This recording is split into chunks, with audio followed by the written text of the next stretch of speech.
Morning sunlight streams through my kitchen windows, casting long rectangles across the hardwood floor, where half-unpacked moving boxes still wait. I grip a coffee mug in one hand and sort through my mail with the other, trying to maintain some semblance of normal routine in my new home. The certified letter sits apart from the stack of junk mail and bills, its official markings making my stomach clench. When I tear open the envelope, the world stops turning. Edward and Marlene Lorne versus Arden Lorne. My coffee mug slips from numb fingers, shattering against the floor. Dark liquid seeps into the grout between tiles as my hands begin to tremble, the legal papers wavering before my eyes. The demand jumps out in stark black text: immediate transfer of property and $300,000 in damages. My own parents are suing me. 2 weeks earlier, I had stood in the same kitchen signing closing papers on my $412,000 home, the first major purchase of my life. The real estate agent had beamed as she handed me the keys. "You did this completely on your own," she'd said. "That's something to be proud of." That night I'd celebrated alone with takeout Chinese and a bottle of champagne I'd been saving since my promotion last year. I wandered through empty rooms, mentally placing furniture I'd carefully budgeted for, mapping out each space that was finally, irrevocably mine. "Look at this, Grandpa," I'd said later during our video call, panning my phone around the living room. "I did it." His eyes had welled up with pride. "You sure did, sweetheart. You sure did." The first sign that something was wrong came immediately after I announced the purchase.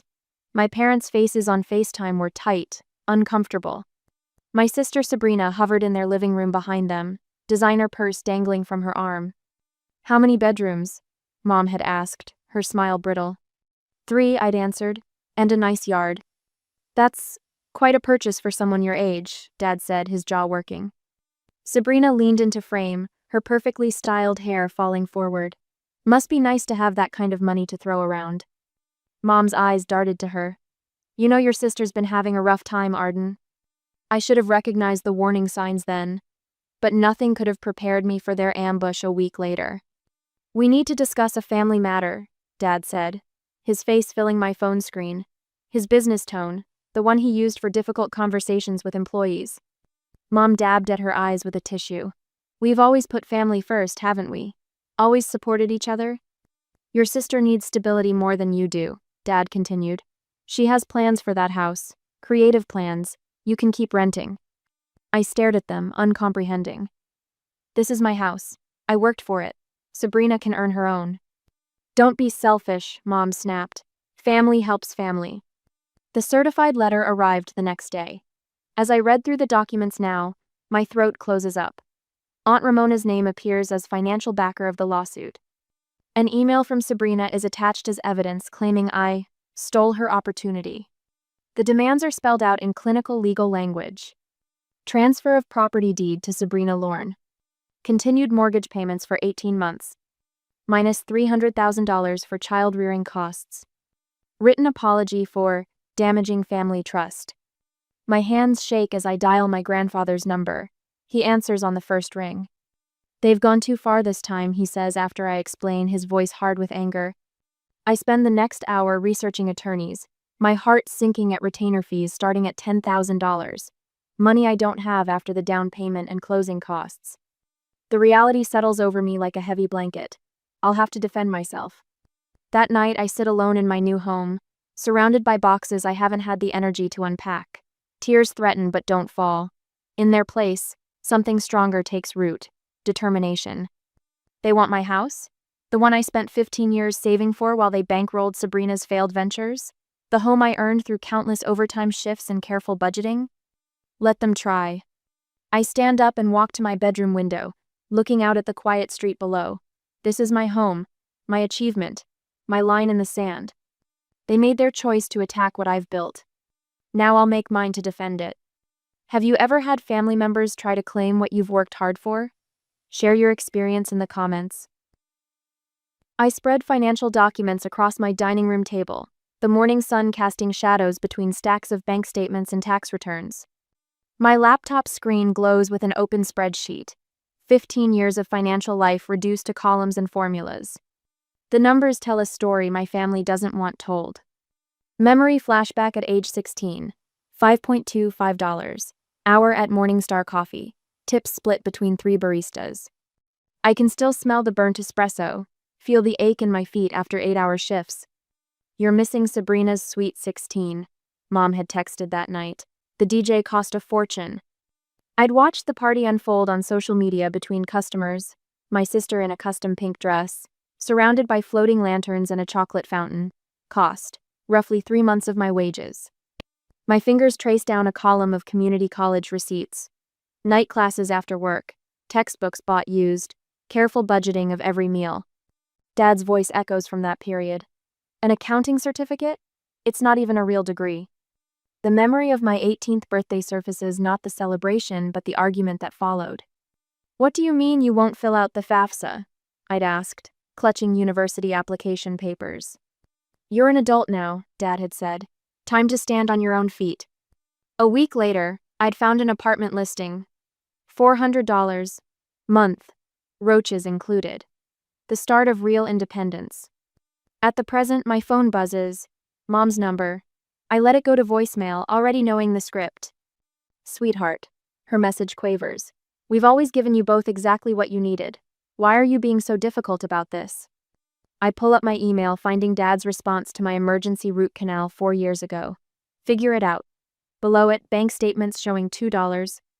$0 transferred to Sabrina that same week for creative supplies. My sister's Instagram feed tells its own story. Semesters abroad in Paris and Rome, funded by our parents. Art supplies that cost more than my monthly rent. Meanwhile, my student loan statements march endlessly onward, minus $47,000 in debt, every payment made alone. Don't make this harder than it needs to be, Dad's latest email warns. I delete it without responding. A new voicemail notification pops up. Aunt Ramona this time. You selfish girl, she spits. After everything this family's done for you. I research her history online, finding foreclosure records from 5 years ago, the same year she started living in Mom and Dad's guest house. The pieces click. She's not just backing their lawsuit, she's looking for her own backup plan. A quick social media search reveals Sabrina's latest crisis. Eviction notice from her creative studio apartment 3 weeks ago. The timing aligns perfectly with their lawsuit. The doorbell rings, startling me. Grandpa stands on my porch, carrying a weathered cardboard box. Thought you might need these, he says, setting it down. Inside, decades of family financial records, meticulously organized. They did the same thing to your cousin Thomas, he explains, settling into a kitchen chair. When his auto shop started turning a profit, they tried claiming he owed them for family investments. My phone lights up with a text from Thomas himself 10 minutes later. Heard about the lawsuit. They tried taking my shop when it finally got out of the red. Don't let them win. A knock at the door an hour later reveals my next-door neighbor holding a potted plant. Welcome to the neighborhood, she says warmly, despite surely having heard about the family drama. My high school boss from Morningstar Coffee emails. Remember that Employee of the Year award? Happy to be a character reference. The support strengthens me for the next wave in the days to follow. A certified letter threatening property liens, Sabrina's tearful Facebook posts about her heartless sister, and calls from my parents' country club friends about family duty. Aunt Ramona's silver Mercedes cruises past my house for the 3rd time today, her phone raised to take pictures. An hour later, my supervisor calls about an anonymous concern regarding my character. I spend my lunch break filing a motion to dismiss, using every scrap of legal knowledge gleaned from late-night research. The court clerk raises her eyebrows at my pro se filing next week. This is surprisingly thorough, she says, stamping the documents. The preliminary hearing is set for next month. I request unpaid leave from work, ignoring my boss's worried frown about personal distractions affecting performance. That evening, I sit on my new porch swing, watching the sun paint the sky in shades of orange and pink. The scene triggers a memory. Teenage me walking this same street, admiring these houses, promising myself I'd earn one someday. You're dreaming too big, Mom had said when I'd mentioned it. Maybe I was, but I did it anyway. A young family walks past, children laughing as they chase fireflies. I think about the locksmith coming tomorrow, the security system being installed next week. Not just protecting my house, but fortifying my boundaries. They say blood is thicker than water. but I'm learning that some family ties are actually chains. Sometimes love means standing firm, even when it hurts. Sometimes independence comes at a price worth paying. I gather my documents and head inside, leaving the porch light on, not for family but for the new connections I'm building, one kindness at a time. Next week, the church bulletin lies crumpled on my kitchen counter, my parents' congregation's letterhead stark against today's mail. 3 more prayer requests, expressing concern for my wayward path and hardened heart toward family. I add them to the growing pile. My phone buzzes with another social media notification. Sabrina's latest Instagram story features her tearfully holding our childhood photo album. Family means supporting each other no matter what. Broken heart family first. The timestamp shows 3 a.m., prime posting hours for maximum sympathy engagement. I pull up my financial tracking spreadsheet, the one I've maintained since that first dishwashing job at May's Diner. 15 years old, scrubbing plates until midnight while my classmates planned homecoming outfits. The memory of pruned fingers and aching feet feels fresh, along with May's gentle reminder, "You're building something, girl. Keep those records clean." Each cell tells a story. $6.25 hour times 30 hours weekly, minus bus fare. Community college tuition payments scheduled around 3 part-time jobs. The studio apartment with the leaking ceiling and the second-hand futon I'd proudly purchased for $40. "You really live like this?" Mom had asked during her only visit, eyes sweeping over my carefully arranged thrift store furniture. The spreadsheet continues. Monthly savings transfers, starting at $200, growing to $300 as my certifications brought better opportunities. Years of careful planning, every extra penny funneled toward my dream of homeownership. A knock at the door interrupts my review. Through the security camera feed, a new installation courtesy of Grandpa, I spot Mrs. Henderson from 2 doors down. "Thought you might need lunch," she says, holding up a paper bag. "And Gary's taking the 3-6 p.m. watch shift today." The neighbors have organized an informal surveillance rotation since Aunt Ramona's Mercedes became a regular fixture on our street. Their quiet support feels like a shield in the days to follow. One Tuesday afternoon, breaking news, notification, Sabrina's interview with the local paper. Sister disputes family legacy. The article features her posed artistically in her former studio apartment, surrounded by half-finished canvases. My phone rings, Thomas. "Saw the article," he says without preamble. "Got those account records you asked about? The family investment they claimed I owed? Funny how the numbers matched Aunt Ramona's foreclosure exactly." The Whole Foods automatic doors slide open, and I freeze. Sabrina stands by the organic produce, designer sunglasses perched on her head. Too late to retreat, she's spotted me. "Well, if it isn't the family trader," she announces loudly enough for nearby shoppers to turn. I focus on selecting tomatoes, keeping my voice steady. "Hello, Sabrina. You always thought you were better than us," she hisses, stepping closer. "With your precious spreadsheets and your boring job, you know what that house could be? An amazing art cafe concept. People would love it." I meet her eyes. "And how would you handle the mortgage? Property taxes?" She waves dismissively.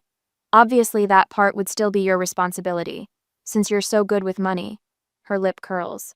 "Unlike some of us who actually pursued our passions." "Ma'am?" The store manager appears. "Is everything all right?" Sabrina's voice rises dramatically. "My own sister, abandoning her family." I leave my cart, walking calmly toward the exit as Sabrina's performance echoes behind me. The manager catches my eye with a knowing look. We all know what's really happening here. Back home, I spread out the documents Grandpa delivered. Parents' financial records showing Sabrina's $90,000 student loans paid in full. A $25,000 business loan for her failed pottery studio. Their mortgage-free property deed. And buried in old emails, the truth. "Time to teach Arden a lesson about family obligation," Aunt Ramona wrote, "before she gets too independent."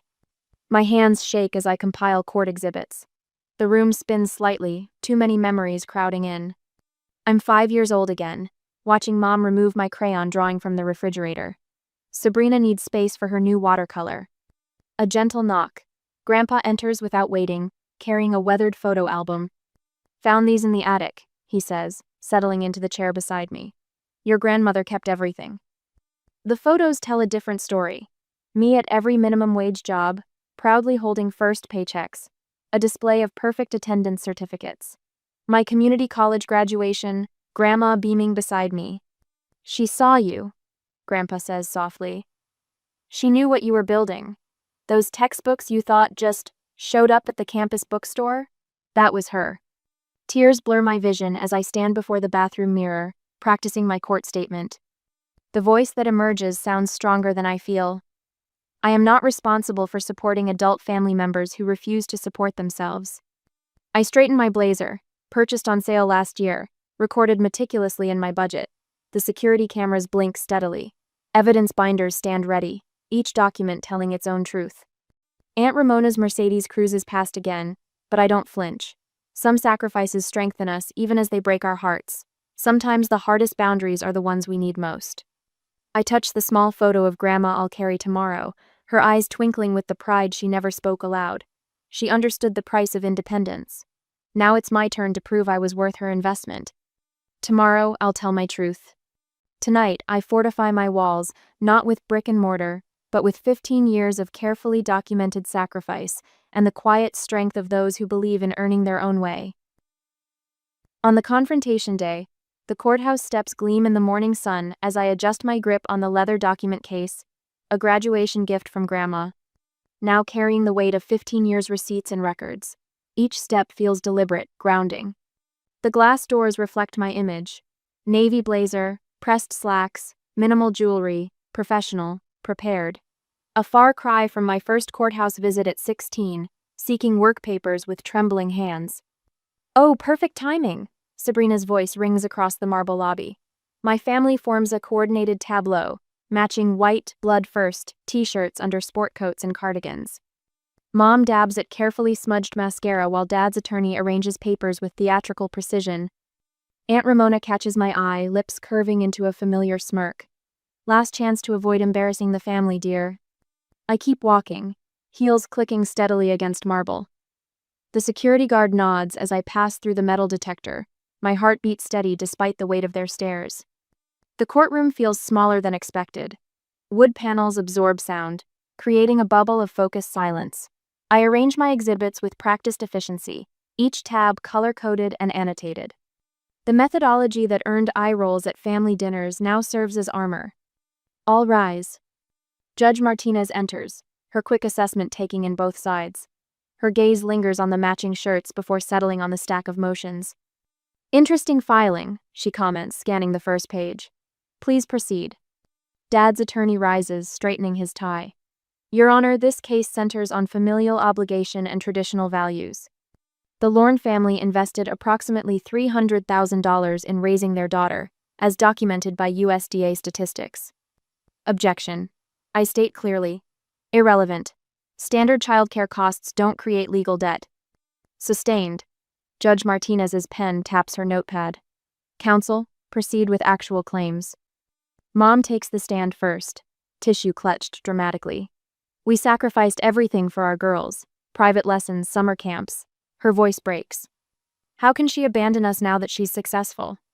I stay focused on my notes as she describes my selfish career choices, my rejection of family values. Each accusation lands softer than the last, buffered by years of documented truth. Dad testifies next, his authoritative boardroom voice filling the space. In our family, successful children support their parents. It's understood. And when was this agreement made? Judge Martinez interrupts. It's traditional, he stumbles. Implied.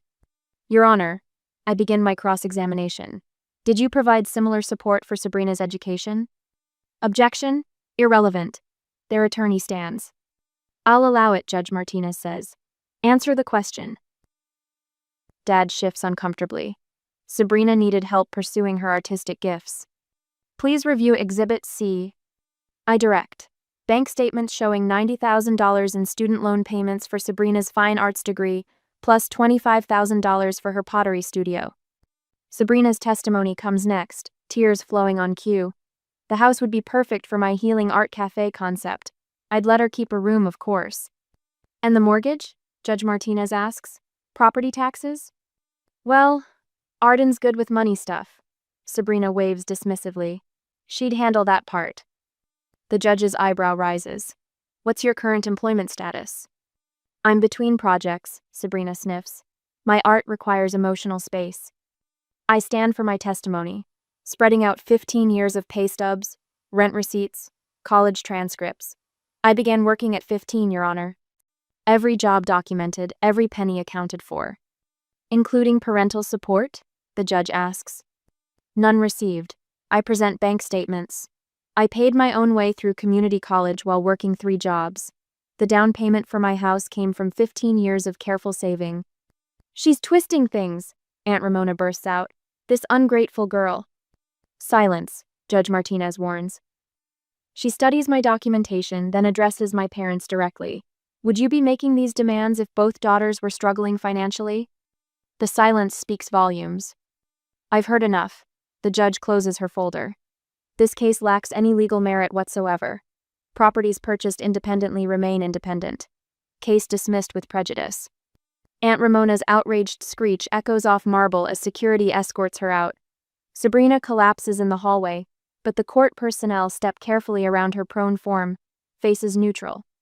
You'll regret choosing money over family, she calls after me. I pause at the courthouse doors, sunlight streaming through glass. Behind me, Mom's voice rises.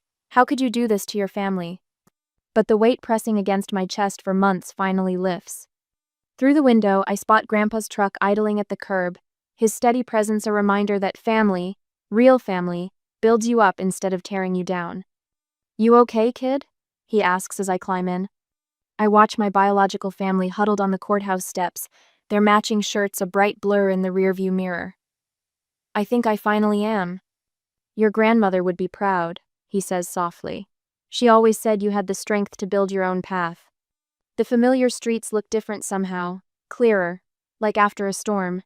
Each carefully earned mile bringing me closer to home. My home, protected now by truth and law and the quiet power of standing firm. In my pocket, the small photo of Grandma seems to warm slightly. She'd understood the price of independence, the courage required to choose yourself. Some sacrifices strengthen us, even as they break our hearts. Sometimes the hardest boundaries become our strongest foundations. The security system chimes as I enter my home, my legally protected home now. 3 days since the courtroom victory, and already the quiet feels different. Not peaceful exactly, but fortified. My phone buzzes. Another notification from Sabrina's GoFundMe. My sister stole my future. Help an artist heal. The fabricated story beneath makes my stomach clench. After supporting me through art school, my sister betrayed our family's trust. Now I'm facing homelessness while she hoards wealth in an empty house. Please help me create my healing art cafe. I screenshot it for my attorney, then silence notifications. The lies sting less than the calculated manipulation. She knows exactly how to play the victim. Did you see the email? Thomas's text appears. My cousin, usually silent on family matters, has emerged as an unexpected ally. Uncle Edward and Aunt Marlene really outdid themselves. The mass email to our extended family arrived this morning, detailing my cruel betrayal of family values and selfish materialism, each carefully crafted paragraph designed to isolate me from the wider family network. I saw it, I reply. Seems familiar? They did the same to me when my business took off. Called me ungrateful, demanded family investments. I wish I'd fought back like you did. That night, the security system chirps again. Motion detected. Through the app, I watch Aunt Ramona's Mercedes creep past my house for the 3rd time tonight. At midnight, the camera catches her approaching my front door. Spray paint can glinting in the porch light. You ungrateful little. The rest is lost as she realizes she's being recorded. The paint can disappears into her designer bag as she hurries away, but not before leaving a bright red streak across my new door. The responding officer arrives quickly. We've got clear footage, he says, reviewing the video. Would you like to press charges? I think of family dinners, holiday gatherings, the complex web of loyalty and obligation. I need to file for a restraining order. Next week, the courthouse feels different now. Where fear once lived, determination takes root. The clerk processes my paperwork efficiently, eyebrows rising at the family names. Judge Martinez's courtroom again, she notes. She'll remember the context. The temporary order comes through immediately, backed by the officer's testimony and security footage. Each signature feels like both victory and loss. protecting my future while severing my past. They tried this with others. Mrs. Chen, our old neighbor, tells me over coffee. Her letter arrived yesterday, detailing 20 years of observed family dynamics. Your father demanded family support from his brother too before the cancer took him. Your aunt, she's always been jealous of your mother's marriage, you know. Uses money to control people. Grandfather fills in more gaps as we work on his truck together. Your grandmother set aside college money for both you girls, he says quietly. Your parents redirected it. Called it investing in Sabrina's gift. His hands stay steady on the wrench, but his voice carries old anger. That's why she left you the house money separately in her will. The permanent restraining order hearing arrives too quickly and not soon enough. The matching shirts are gone, replaced by subtle designer labels and practiced humility. Their new attorney speaks of reconciliation, portraying me as vindictive and unbalanced. Your Honor, I stand. Evidence organized with familiar precision. I'll let the facts speak. Security footage plays. Police reports detail workplace disruptions, my family claiming medical emergencies to bypass security, the GoFundMe screenshots, the email campaign. Enough, Judge Martinez interrupts. Restraining order granted and expanded to include digital harassment. Any violation will result in immediate consequences. That evening, the local paper runs the story. Family property lawsuit dismissed. Restraining order granted. Sabrina's GoFundMe disappears, reported for fraud. Messages trickle in from extended family. Support. Similar stories, quiet solidarity. Your cousin Rachel called. Grandfather tells me over dinner. Says she's proud of you. Others are starting to speak up about their experiences too. I watch him season his potatoes with methodical care. The same attention to detail he taught me in his garage, rebuilding engines while sharing life wisdom. Does it get easier? I ask. Choosing yourself? He sets down his fork. Sometimes family is what you build, not what you're born into. Your grandmother knew that. Why do you think she left you those tools in her will?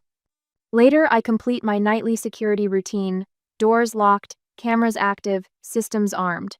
The red paint is gone from the door, but its ghost remains, a reminder of boundaries earned and enforced. In my journal, words flow. I protected what I earned, but I'm mourning what never was. The family I wanted existed only in my hopes.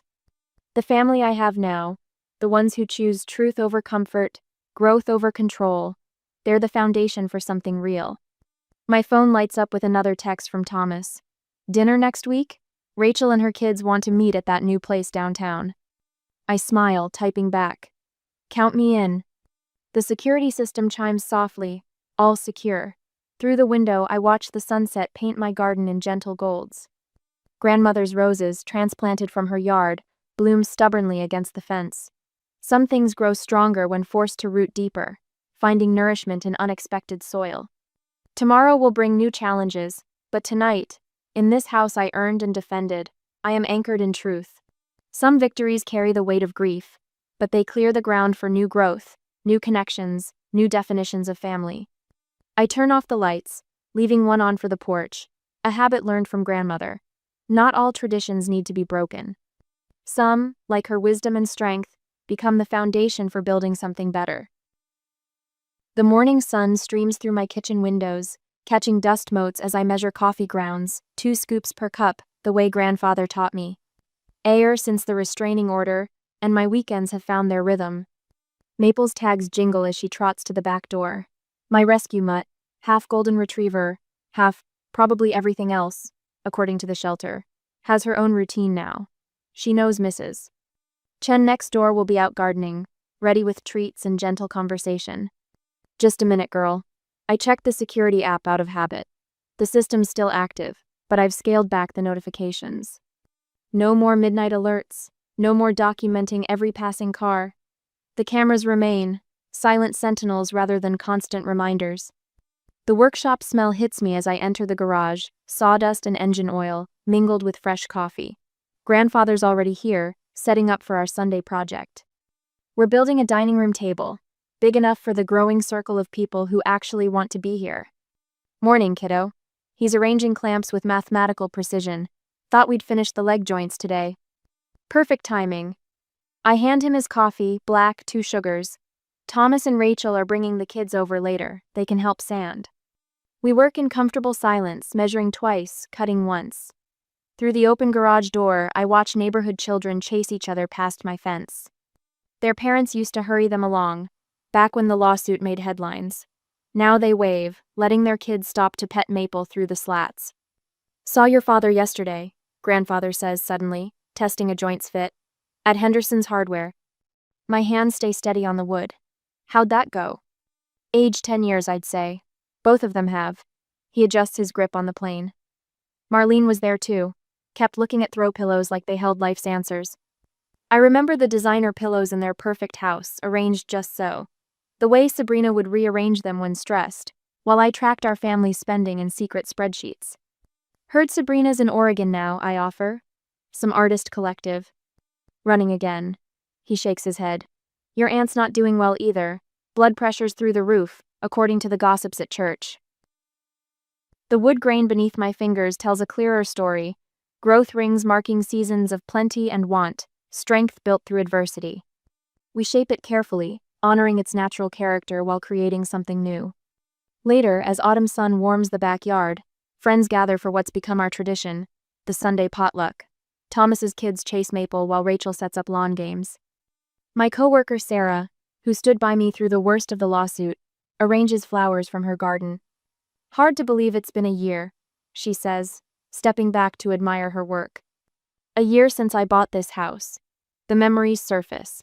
Empty rooms echoing with possibility, then threat. Now every space holds purpose. My home office with its promotion-worthy projects, the workshop where grandfather teaches me patience, the garden where Mrs. Chen shares her wisdom about more than just plants. Grandfather rises, tapping his glass for attention. To this home, he says simply, and the woman who built it, not just with lumber and nails, but with courage and truth. The toast ripples through my chosen family, neighbors, friends, the cousins who chose connection over convenience. Even Maple barks her approval, tail wagging as children sneak her bits of hot dog. That evening, after the dishes are done and leftovers distributed, I join grandfather on the porch swing. Maple sprawls at our feet, worn out from playing referee to the kids' soccer game. You didn't just protect your house, he says quietly. You defended your worth. Through the windows, I can see the dining room table we're building, still unfinished but already promising. Like everything worthwhile, it takes time and attention to detail. Some prices are worth paying for peace, I reply. The stars emerge as night settles, casting gentle light on my transformed home. Inside, Sarah and Rachel are setting up board games, their laughter drifting through screen doors. Thomas helps his youngest with homework at my kitchen counter. Mrs. Chen's lights glow next door, her silhouette visible as she waters her evening primrose. My phone buzzes, a text from the young analyst I'm mentoring at work. She's leaving her financially abusive marriage, needs advice on building credit. You showed me it's possible, she writes. I think of that terrified woman who first walked into Judge Martinez's courtroom, clutching papers and desperate certainty. She's still here, that core of steel strengthened by fire. But now she's surrounded by people who recognize its worth, who add their own strength to the alloy. The security system chimes softly, all secure. But the sound no longer triggers anxiety. Instead, it reminds me of boundaries earned and kept, of peace protected and shared. Maple's head lifts at approaching footsteps, just the neighbor's teenager, coming to ask if she can walk her tomorrow. Same time as usual? She calls. We're working on her leash manners. Perfect, I answer. Another small thread in the tapestry of normal life, woven from trust and consistency. Grandfather squeezes my shoulder as he heads in to claim his favorite armchair, the one we refinished together, now permanently placed in my living room. His tools live in my garage now, his wisdom in my daily choices. Inside, the game night is getting competitive. Outside, crickets tune up for their evening symphony. And here on my porch, in this space between what was and what is, I breathe in the peace I've built. Some say family is who you're born to, but I've learned it's who you choose to become, and who chooses to witness that becoming with love and respect. Every laugh from my living room, every wave from a neighbor, every shared meal and project and quiet moment, these are the true measures of home. The stars wheel overhead, constant as truth, bright as possibility. Tomorrow will bring its own challenges. But tonight, in this house I earned and shared and filled with genuine connection, I am exactly where I need to be. What defines family after all? Is it blood and obligation? Or is it the people who celebrate your growth while respecting your boundaries? In my experience, it's the latter that builds the strongest foundations.